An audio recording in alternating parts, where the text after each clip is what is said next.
ताली, दूसरा थाली, तीसरा प्याली, ये व्यक्ति को बहुत जल्दी बर्बाद कर देती है। पहले नंबर पर ताली, प्रशंसा करने वाले अगर तुम्हारी प्रशंसा कर कर तुम्हें गलत काम में लगा रहे हैं तो तुम्हें बर्बादी की ओर लेकर जाता है।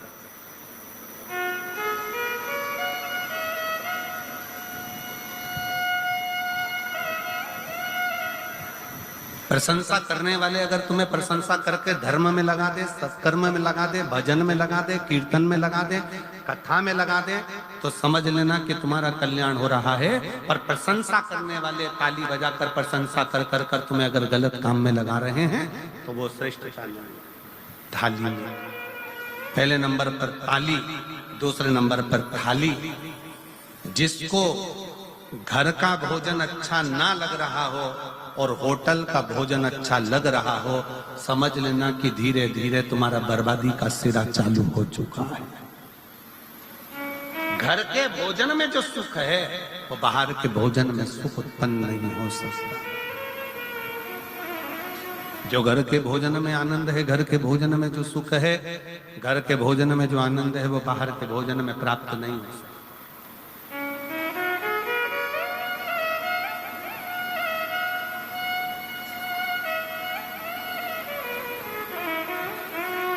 घर में जो भोजन बनाकर रखा उसमें श्रेष्ठता आई नहीं, संतुष्टि मिली नहीं, और बाहर का भोजन श्रेष्ठ लग रहा है, बर्बादी का सिरा। मित्र ले जाएंगे, चल जरा बाहर खाकर आते हैं, होटल ले गए, पार्टी में ले गए, खाया पिया आ गए, आज उन्होंने खिलाया कल तुमसे खाए।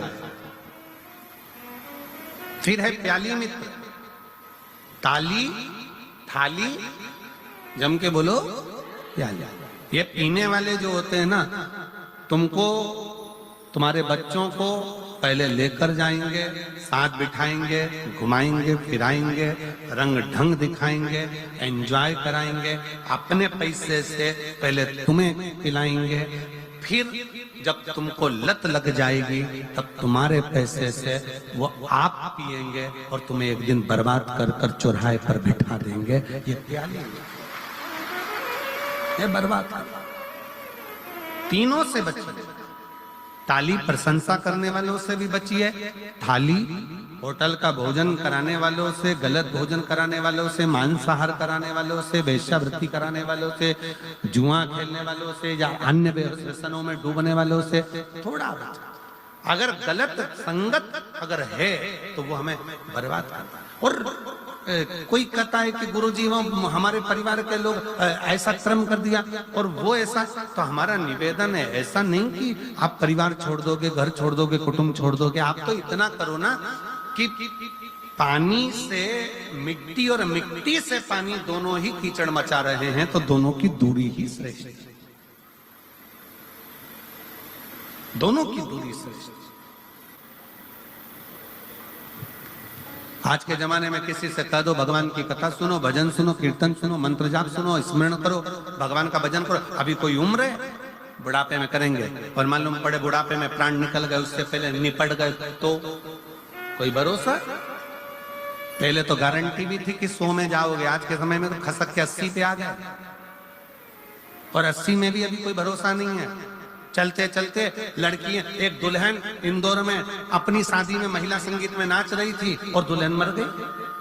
अभी हमारे एक शाहपुर के पास में एक दूल्हा घोड़ी पर बैठा हुआ था, वीडियो देखा होगा आप लोगों ने, घोड़ी पर बैठा और दूल्हा घोड़ी पर बैठा और बस उतरने ही वाला था और प्राण छूट गए। जीवन का क्या ठिकाना है, किसको मालूम कौन की मृत्यु कब आएगी, कौन मरेगा कब, कैसे मरेगा, किसका ठिकाना है, किसको मालूम।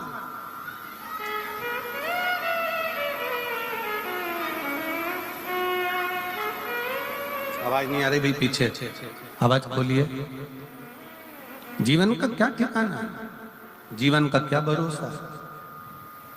इसलिए बहुत सावधानी से जीवन को जियो, भगवत भजन कर कर, स्मरण कर कर, कीर्तन कर कर, मंत्र जाप कर कर, नाम जाप कर कर, नाम स्मरण कर कर अपने जीवन को सार्थक बनाओ।